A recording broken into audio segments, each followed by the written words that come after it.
Hello, and welcome back to the Paper Soprano podcast. I am your host, and my name's Heidi, and it's nice to sit down and chat with you guys today. It's a little late. I shall confess that I have been doing quite a laundry list of things today. I just got back from the gym, been living it up, sweating it out.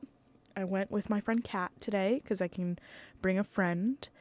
And, I just want to say, I am so impressed by places like this. I go to Planet Fitness, which is, I know a little bit cringe, but, they really do a good job. There are literally, at any given time, 4 or 5 people walking around, sanitizing things. Absolutely everybody is wearing a mask. They have social distancing. You can't use machines that are right next to each other. You have to, there's ones that are blocked off. And, I'm sure they have a max capacity. They have people, obviously, at the front desk. You can't have more than a certain number capacity.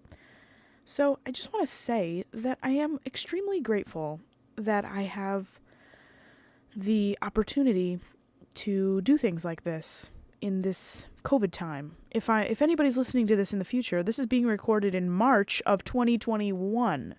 So it's been about a year of COVID. People are rolling out the vaccines right now. We're hoping that the end is near for the whole pandemic, but we obviously know that it's not going to be overnight. So, I really appreciate people making an attempt and doing well in, providing safe spaces for people to continue to live their lives. Because, to be perfectly honest, I have been struggling the past couple of days with the whole COVID thing. I have been feeling a lot of, dread, I guess you could call it. I feel like it's never going to end, and I felt very disheartened the past couple of days because I don't know if you've listened to the past couple episodes, but I did mention that there has been a lightening of the restrictions on the arts, which is great because, to be perfectly honest, there has been a lot of lightening on other types of activities that are a lot more high contact than singing, like wrestling and basketball and other sports that involve getting really close to other people.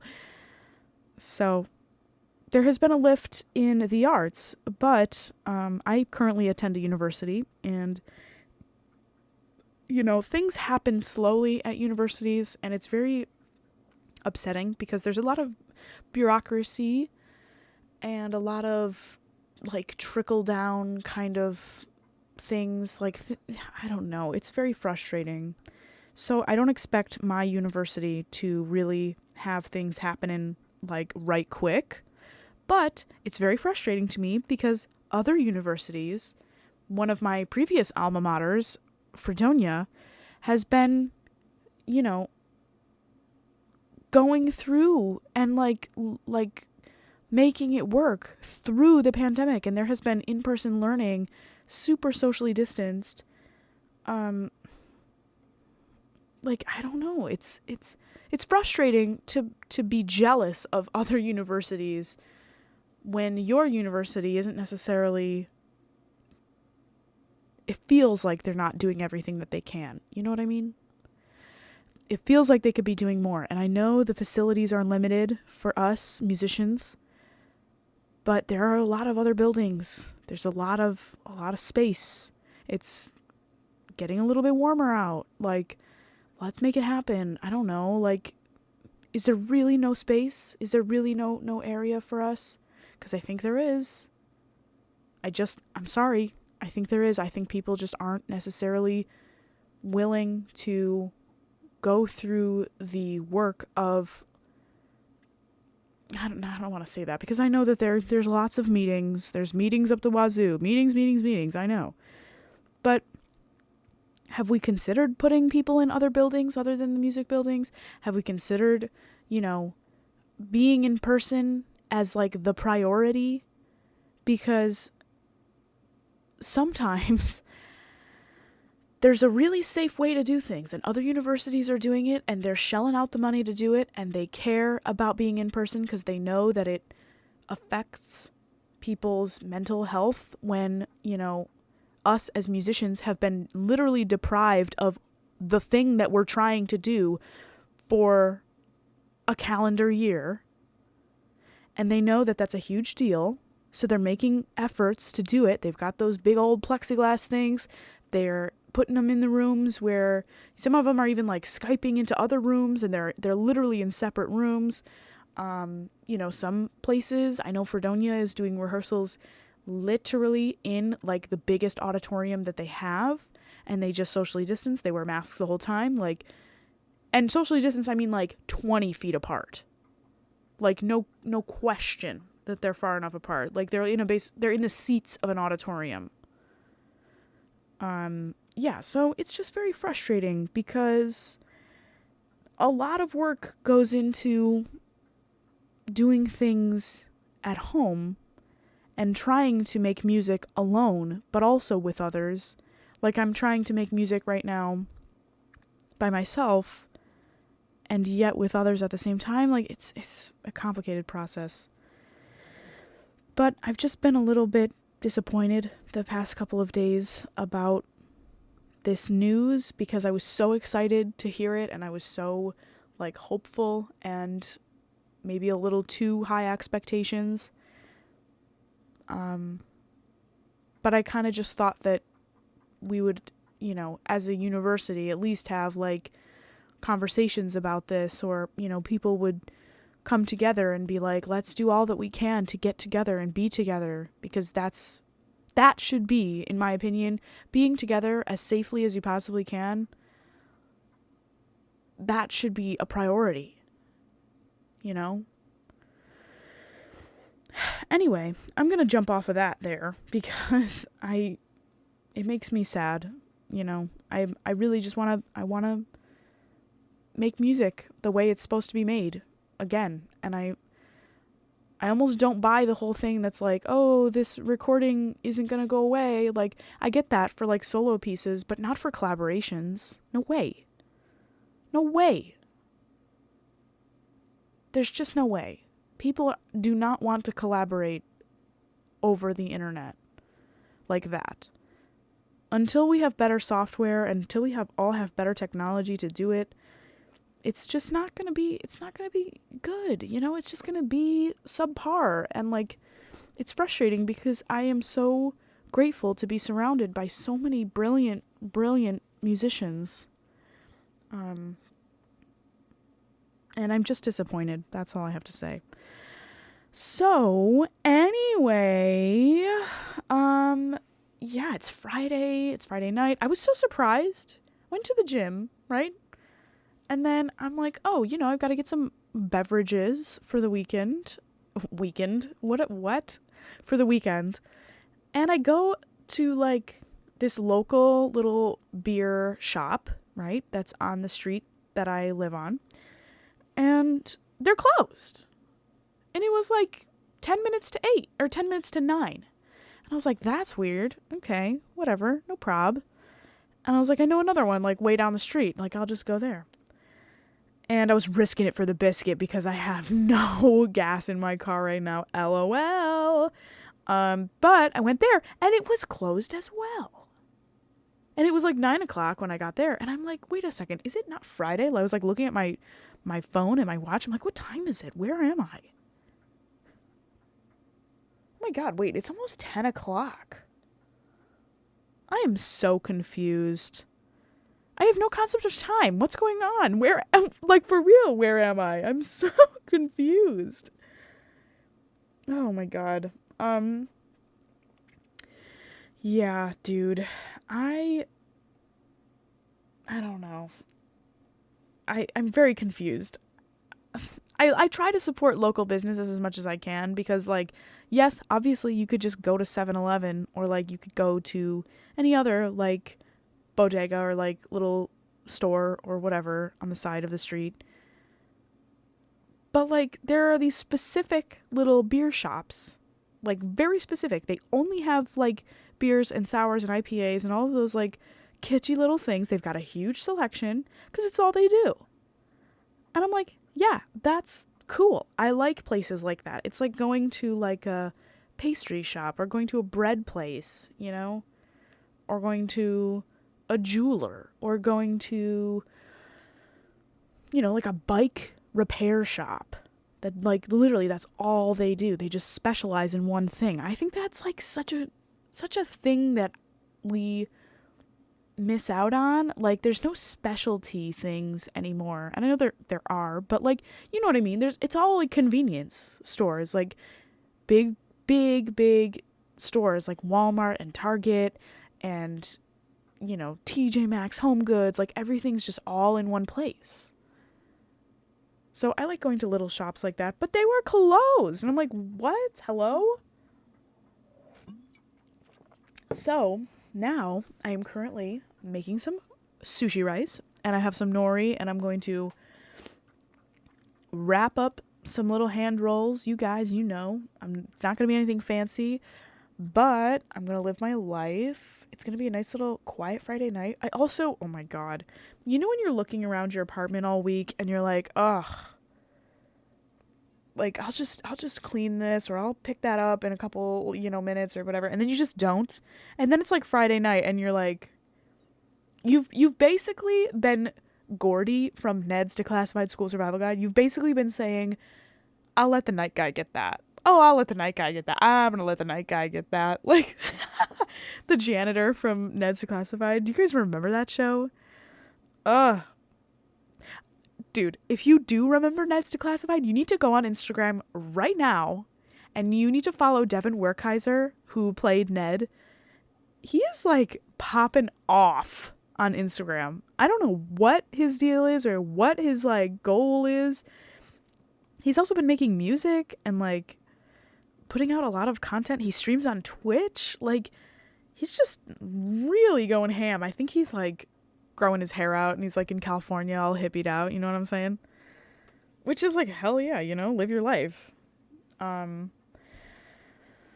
God, you guys, I'm gonna be so sore tomorrow. I can already feel it. But I was telling Kat earlier, I was like, I'm looking forward to being sore, but at the same time, I'm not looking forward to like being, you know, when you're an athletic person and when you're like consistently going to the gym or like building muscle, you're very athletic, you eat more. Like you have to like supply more food to your body because you're like moving more and burning more calories and blah blah blah. And I was telling Kat, I was like, dude, I don't have enough money to go to the gym just for the food aspect. Like this is the conundrum, because you're like, oh yeah, you know, gym membership, pretty cheap, you know, whatever, like $20 a month, not a big deal. And then you start going to the gym and you're like, okay, well, you know, I gotta buy some new athletic clothes because like, you know, I want to look cute. And then you're like, oh, now I'm starving all the time because I'm like actively building up muscle again. And you're like, oh, I gotta get a nice water bottle because my other one is like weird and smelly and like gross. And like, oh, I better get a water bottle. Like, there's just so many little things that go into it. You know what I'm saying? Am I the only one who gets fed up with like the whole gym life? Like, it's not just going to the gym. You've got to get the shoes. You've got to get your whole get up on. You've got to drive there. You've got to park and you've got to walk in. And then you've got to talk to people. And then you have to like go set up and hope that nobody's looking at you because you're like, I'm just here to like do some freaking sit-ups and some squats and like live my life, maybe go on an elliptical or a treadmill and like, I don't know, lift some weights, regular stuff at the gym. And then you're all sweaty. You gotta come back here and you've gotta shower. You've gotta wash your whole body. You gotta, you know, get yourself clean because you were just nasty laying on the ground at the gym, you nasty, nasty person. And it's also a pandemic, so you better wash like real good. And like, that's like a 3-hour ordeal. You know?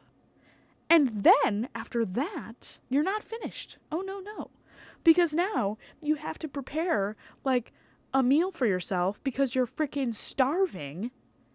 And you're like, okay, cool, yeah, now here I am, like, trying to continue living my life and, like, doing things that I need to do. Oh, wait, just kidding. I have to, like, meal prep now so that I don't come here and, like, start, like, eating the paneling off of the side of this house. You know what I'm saying? Am I making absolutely any sense whatsoever? This is my life currently. We're changing it up. We're trying to keep it fresh, trying to keep it new. Okay? We're just living it up. And honestly, feeling pretty good. Except for the whole sadness the past couple of days. We're kind of killing it. We're just kind of going along, chugging along. I'm trying to think if there's anything crazy that happened to me today, which I don't think there was. What is going on in your guys' lives? I feel like I am super duper looking forward to potentially live streaming these podcasts because I just want to like talk to everyone and be like, what's going on? Like, what are you guys doing? Like, where are you? Where do you live? Where are you from? Are you listening from, Boston, Massachusetts? Are you listening from, I don't know, Russia? Like, where are you? You know what I mean? So much fun. Like, I just want to chat with people. I just want to have a good old-fashioned chat. I had a good chat earlier today. Jonah, if you're listening, hey, good chat. You know when you have some of those friends who are just good at chatting. And I should tell Jonah this because we were really talking about like different styles of music. He's really into like rap lately, and this is what I'm going to tell him. I'm very excited to relay this information. But when I was at the gym, instead of my like regularly scheduled listening material, I kind of pushed myself out of my comfort zone, and I just like looked up a little playlist, and I was like, oh, okay, these people look like the kinds of people who, are killing it in the rap scene. We've got some like, I listened to some Nicki Minaj, who was it? Just like the typical dudes. You've got all the dudes. I don't know any of their names, and I'm not going to try and embarrass myself. There was some guy, Vert, and I think Lil something Vert, Vert. There was a lot of his music or their music. I'm not trying to assume their gender. And yeah, it was good. Honestly, the only time I did stray from my rap playlist, which I didn't curate, like I just looked one up. The only time I strayed was to listen to some Rage Against the Machine because you just can't replace it. I'm sorry. Like when I'm doing cardio, like I just want loud, angry music in my headphones. Sorry. And if you have any suggestions for me, like give me, I would love nothing more than to know your hypest of the hype gym playlist music. Like give me a couple tracks here. Give me something that I should be looking out for. Give me something I'm going to add to my list. Okay? I'm looking for the recommendations because I don't know where to start. Obviously we've got some things going on. I heard some Megan Thee Stallion. Heard some nice, powerful women going at it. You know what I'm saying? Killing it, crushing it. I'm just trying to think of the names of people who I was listening to, but I honestly will embarrass myself if I go on. So, yeah. I'm looking forward to your recommendations. Go ahead, leave some comments down below. Don't feel pressured, obviously. Like I'm not trying to out your music taste or like be like, ew, I can't believe you listen to that. Gross. But you know what I'm saying. I just want to know. Hit me up with some suggestions. And they don't have to be rap suggestions. If there's something else that you want to suggest that you think is like the best gym music, whatever, I do want to know, because I'm always at a loss. I'm not the kind of person who has a lot of music that I would, like I've got a couple gym faves. But when I was growing up, I didn't really go to a gym or anything. I did karate. I did martial arts. And like the music that we listened to there was all like heavy metal and stuff. And like, it was like rock, like heavy metal rock music. Like, and that's the kind of stuff that I like when I work out, because I guess I'm kind of accustomed to it, or I'm used to it. But I'm open to new suggestions, I'm open to new things. I think that if you as a person are not open to new things, then you got to like check yourself or figure something out, because just try it. You know what I mean? Like what's going to be the worst thing that's going to happen if you listen to some new music at the gym? Open your mind. Open your damn mind. Okay, people. I'm gonna go. I think my rice is almost ready. It smells so good in here. If you're not cooking your rice in a rice cooker, killing it, crushing it real fast, super swift. Like if you're cooking your rice on your stove, I give you mad props, because like I don't want to have to deal with that. Rice cookers are just so efficient. I use my rice cooker more than I use any appliance in this apartment. And that's a fact. Like, more than I use my hair straightener, more than I use my, maybe not my fridge, it's on all the time. But like, you know what I mean. My rice cooker is killing it in the kitchen. It's the star of my kitchen. All right, guys, let's read some stuff, and then we're gonna live our lives here. Uh-oh, I didn't put the bookmark back in. No.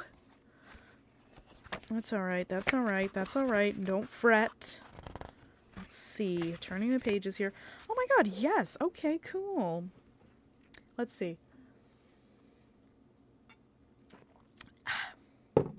Nice little sip.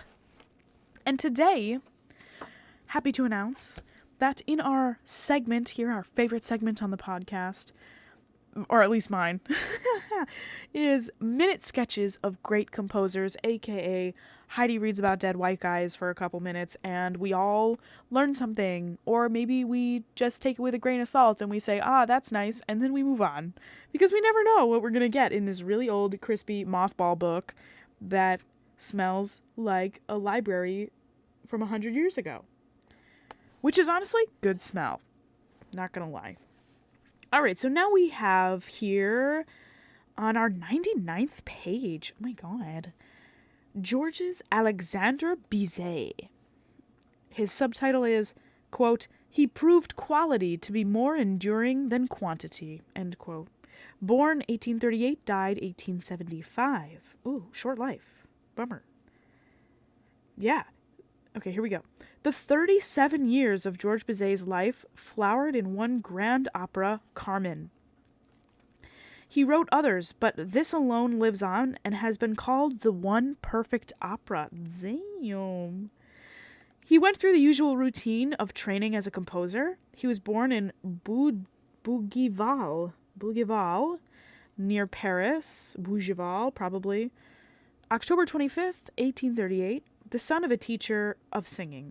At 10, he embarked on the course at the Paris Conservatoire, and 9 years later, when he was graduated, he carried off the Prix de Rome for his cantata Chloé et Clotilde. The same year, his operetta Docteur Miracle, now forgotten, was awarded the prize in a contest sponsored by Offenbach. Nice. After his 3 years in Rome, he returned to Paris to teach, play the piano, compose, and enjoy a happily married life with the daughter of Hellevy, his teacher at the conservatory. But his operas were coldly received because some real or fancied resemblance in their orchestration to that of Wagner, who was then being emphatically hissed from every stage in Paris. Ooh, it's drama.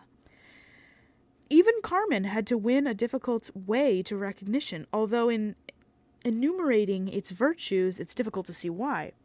The libretto, taken from a popular novel by Prosper Mérimée, was cleverly written, with full emphasis on the dramatic interests of the story of the fascinating cigarette girl and her two lovers, one of whom loved her into his own undoing and to hers. No spoilers. The music was highly colorful and magnificently orchestrated, with new elements in the use of flute and harp in the orchestra. There were many melodies to catch the audience. And yet, Bizet, when d'Indy praised his work during the entr'acte of the first performance, said gloomily, quote, "You are the first who has said that, and I fancy you will be the last," end quote. Okay.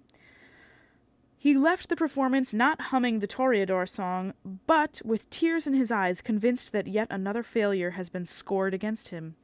3 months later, with Carmen scheduled for a performance in Vienna, and with repeated performances being given in Paris, he admitted that it might be called a success. But the conviction came too late. He had heart disease, and the original disappointment undoubtedly wounded his sensitive spirit, hastening his end. He died in Bougival on June 31st, 1875, and never knew how many prima donnas would climb to fame in the role he had created for them, nor how many composers would follow Carmen as an operatic model, nor how many audiences in all parts around the world would hail it as their favorite opera. Wow. Nice. Yeah, I would bet, I'm willing to bet, that there are a lot of you out there who are not opera people. You would not call yourself an opera person, or you don't necessarily even know that many operas, you don't really like opera, but you know Carmen. You know it, girl. Bum dum da dum dum bum ba dum da dum. That's the Toreador song that he was talking about. You know that song. You know it, girl. You know so much from Carmen, and you don't even know that you know it. Like, you know Habanera. Come on. So that's honestly super interesting to me, just knowing that there's like certain operas that are not like, they're not known as well known, but people know them and they don't know where they know it from. Do you know what I'm saying? Like, they don't know that they know this song, but like when someone plays it, they're like, "Oh yeah, I know that." Like, where do you know that from? Where did you get that information from? Did you hear it in a commercial? Did you hear it in like 3rd grade when your elementary school teacher was like, "Hey, we're doing an opera unit"? Like, where did you get that information from? People know these tunes. But how? Like, the general populace. Tell me if you're like not, if you classify yourself as not an opera person. Tell me, how do you think you know these tunes? You know? The other one that comes to mind, which is not from Carmen, but the flower duet.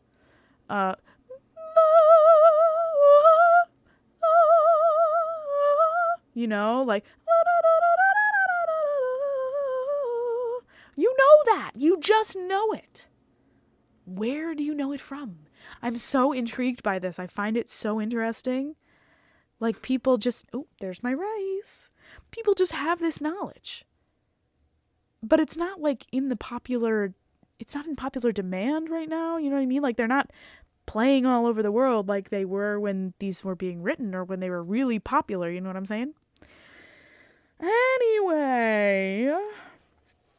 All right, you guys. My rice cooker just dinged. I'm coming for you, girl. Don't worry.